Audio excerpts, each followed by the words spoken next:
Muslims across Nigeria have joined their counterparts to celebrate Eid El Kabir. Muslims in the early hours of today thronged praying grounds to offer prayers. In Kano and Abuja, the story was the same. Worshippers adhered to COVID-19 regulations. The Eid El Kabir, also known as the Festival of Sacrifice, is the most important event in the Muslim calendar. Similarly, in Edo State, the prayer ground in Ikoba Slope was packed full, with a heavy presence of security men, officials from the Federal Road Safety Corps and Edo State Traffic Management Agency were fully present to ensure free flow of traffic. Chief Imam of Benin, Alhaji Abdul Fattah in Abuludi, led the prayers.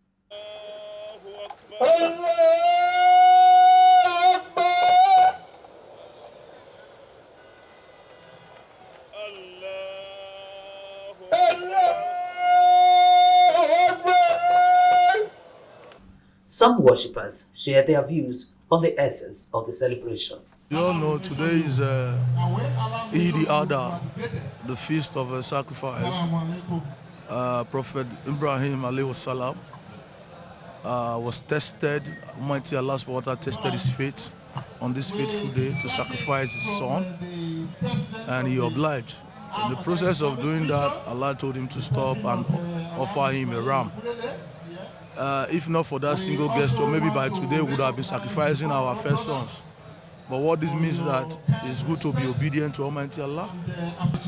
This is a festival to remember that when you make promises to Almighty Allah, you should fulfill it. Arafat is the pinnacle of Hajj. And once Arafat is known, the next day is Salah. And that's why today is Salah.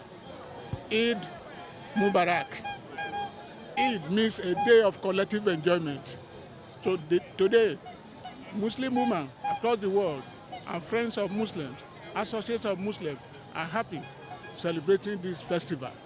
This is the festival of sacrifice, courtesy of Prophet Abraham, the father of faith. So what's the lessons to be learned during this period?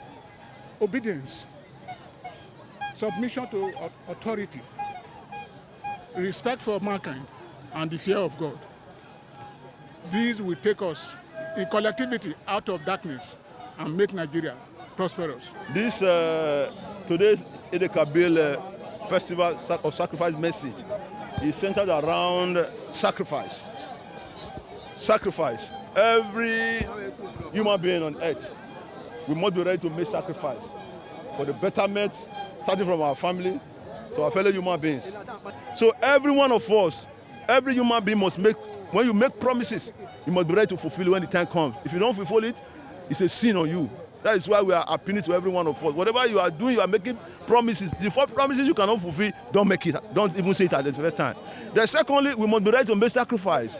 All of us, right from our individual level, to the local government level, to the state, to the federal level, every one of us must make this sacrifice so that we can have a better country to stay in. There are some of us who are privileged. Whatever privilege you have, you are enjoying over your fellow human being, extend it to the less privileged one so that there can be peace and concord on the surface of the earth. The Eid El Kabir is an Islamic festival to commemorate the willingness of Ibrahim to follow Allah's command to sacrifice his son. After prayers, ram is sacrificed and divided into three parts. One part to the poor and needy, another kept for home, and third portion for relatives. All of us should go home now and go and slaughter our own rams so that we will enjoy with our family, our children, our wives, our husbands. Extend this thing, as I said before, extend it. It's in three parts. If you have the means, you can buy even up to 3 rams. You give one to your community neighbors. The other part, you can give it to the beggars, the widows, and the rest of them. One part can be for you. Rasulullah sallallahu alaihi wasallam always buy 2 rams. One for himself and his family. The other one, we share it among the people, those who do not have the means to buy. So those who do not have means to buy, the Prophet has slaughtered ram for them. So all of us should go back home and behave like good Muslims. Christy Macaulay, the USTV News.